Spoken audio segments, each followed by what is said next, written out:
En este preciso momento voy a empezar a contarte la historia de Álvaro Semit, quien es popularmente conocido como el caníbal de resurrección. Así es, este hombre está siendo acusado de múltiples cosas que te voy a contar detalladamente en este video, con la única condición de que me acompañes hasta el final de este mismo. Y por supuesto, si te convence el video de el caníbal de resurrección, te voy a pedir una cosa a cambio: que me dejes tu opinión en los comentarios, y que si me estás viendo en Facebook le des seguir a la página, y si es en YouTube te suscribas a este canal. Muy poco más que añadir a partir de este momento, y comienza la historia de Álvaro Semit y de cómo o por qué acabó con su mujer de la peor manera.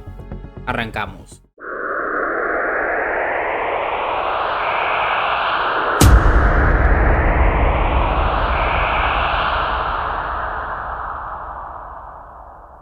Además de Álvaro Semit, la persona que se encuentra involucrada en este suceso, que obviamente él está siendo imputado por dicho crimen, la víctima de este caso se llamaba Montserrat Ánimas Montiel, quien era una mujer de 38 años, y según lo que relatan sus familiares, era una mujer trabajadora, una mujer echada para adelante, una mujer que priorizaba en mayor medida ayudar a los demás siempre que la vida se lo permitiera. Una mujer que además había estado separada no hace tantos años, y que dicha separación le habría dejado un total de 5 hijas que están entre las edades de 13 y 22 años. Pues bien, todas estas características, repito, siempre pensando en lo que dicen sus familiares sobre Monse, como era popularmente conocida entre amigos y familiares.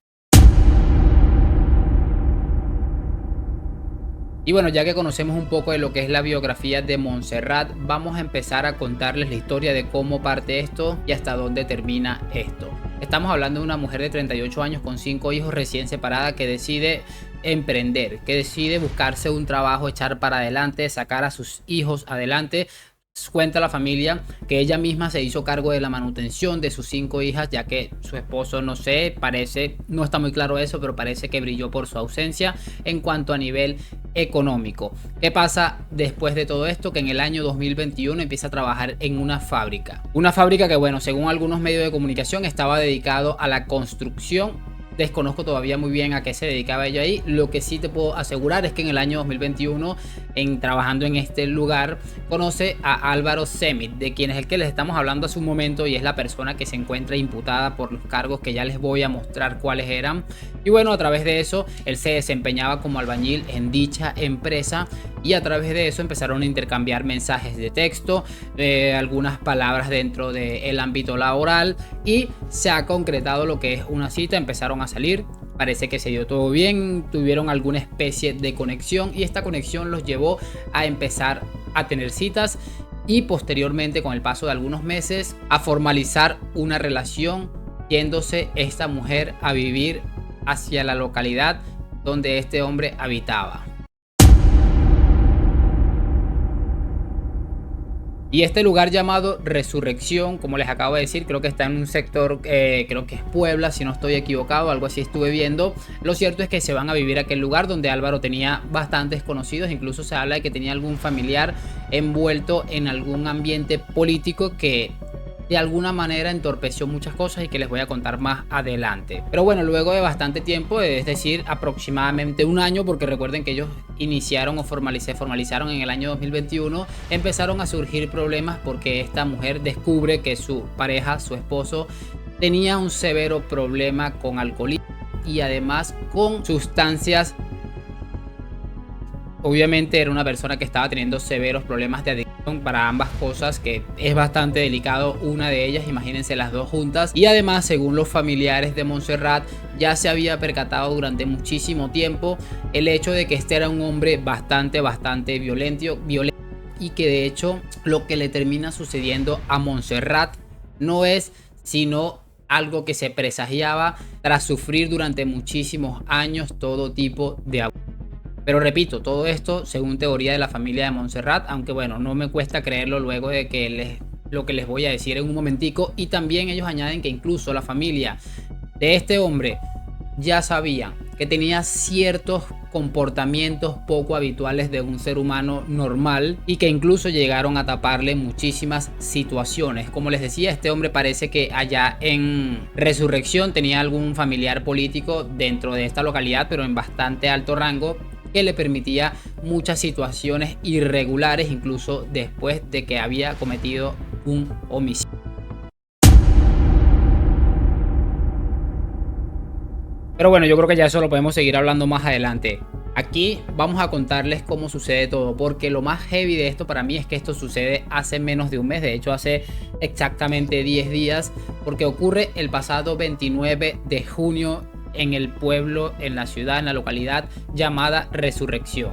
Cabe destacar, y creo que es un punto importante, porque según los mismos familiares, este hombre habría dejado de trabajar en el punto en el que ya estaba tan enviciado en absolutamente todas las situaciones, ya sea en alcoholismo y drogadicción, habría dejado de trabajar, y era su esposa Montserrat quien estaba manteniéndolo. ¿Y por qué les aclaro esto y se los acoto y les pongo un asterisco? Porque creo que tiene un proceso bastante importante en lo que es este crimen y el fatídico 29 de junio para Montserrat. Y bueno, les aclaro esto porque según algunos medios de comunicación, la discusión, además de que ya era algo muy formal en la pareja, debido a que el hombre, repito, tenía problemas de violencia doméstica y adicional de drogadicción y alcohol, este joven, este señor, perdón, decide que ese día era el momento clave. ¿Y por qué? Todo parece indicar, o según algunas informaciones que he estado indagando, porque ese día la señora como que se cansó, la señora de 38 años, Montserrat, y le dijo que no iba a taparle más sinvergüenzuras, y que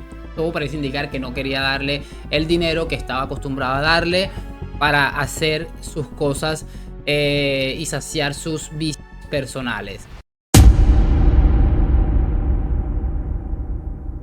Algo que parece que al hombre le enfureció por completo. Bueno, sabemos más o menos que este tipo de situaciones pueden llegar a presentarse, y el hombre, de la manera más fría y vil, ha decidido acabar con su pareja sentimental. Ese 29 de junio, según algunos medios de comunicación, ha decidido descuartizar, y encima de eso ha decidido también practicar canibalismo. ¿Cómo se entera la gente y la policía de todo esto, de esta situación? Hay dos versiones y todas las páginas prácticamente tienen una versión diferente. Una de ellas asegura que este hombre, tras lo ocurrido, habría llamado a una de las hijas de Montserrat, una de las más grandecitas ya, contándole lo que había sucedido, y ella no dudó inmediatamente en llegar hasta el lugar para percatarse de que lo que había dicho este hombre era verídico. Lo hizo, y pues al percatarse llamó a la policía. La otra versión que hay es que algún vecino lo habría delatado y llamaron a la policía. La policía, al momento de llegar al lugar, dicen que él estaba por atrás de la casa o cerca de la casa en un maizal donde cosechan maíz, y se escuchaban como unas escarbadas. Cuando se acercaron estaba el hombre en cuclillas, tratando de romper el piso con las manos para meter unas bolsas negras que tenía en su poder y que contenían huesos y algunas partes de humano.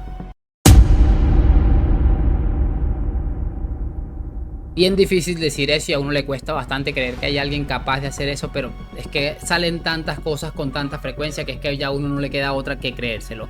¿Qué sucede a partir de aquí? Porque pues evidentemente la policía empieza lo que es una investigación. De hecho, el hombre ha sido recluido 3 meses para un proceso de investigación y poder hacerlo, pero preliminarmente se sabe que, adicional a que este hombre habría descuartizado a su ex mujer, y aquí viene la parte fuerte de todo esto para los que se quedaron hasta este punto del video, adicional a que habría descuartizado a su ex pareja, habría sacado parte de su para utilizarlo como cenicero, y que además habría consumido vía oral parte de su cerebro, que creo que es la parte que más me ha volado la cabeza, porque definitivamente es que da asco y náuseas únicamente relatándolo. No me quiero imaginar qué tiene que haber sentido una persona que no está evidentemente bien de la cabeza para hacer semejante atrocidad. Lo cierto es que este hombre está en eso, hay un proceso de investigación. Hay que entender que es un caso muy reciente, tiene específicamente 10 días desde que estoy grabando este video, y bueno, si surgen nuevas incógnitas les haré una reestructuración de este video nueva para que disfruten bien lo que es específicamente el caso y también la finalización del mismo, porque asumo que va a ser algo largo debido a la complejidad del mismo. Así que sin mucho más preámbulo, si me estás viendo en Facebook, dale seguir a la página para que no te pierdas ninguno de mis videos donde relato todo tipo de historias similares a esta. Si es en YouTube, por favor también suscríbete al canal. Y sin mucho más que añadir, gracias por acompañarme, nos vemos en un próximo video y chao chao.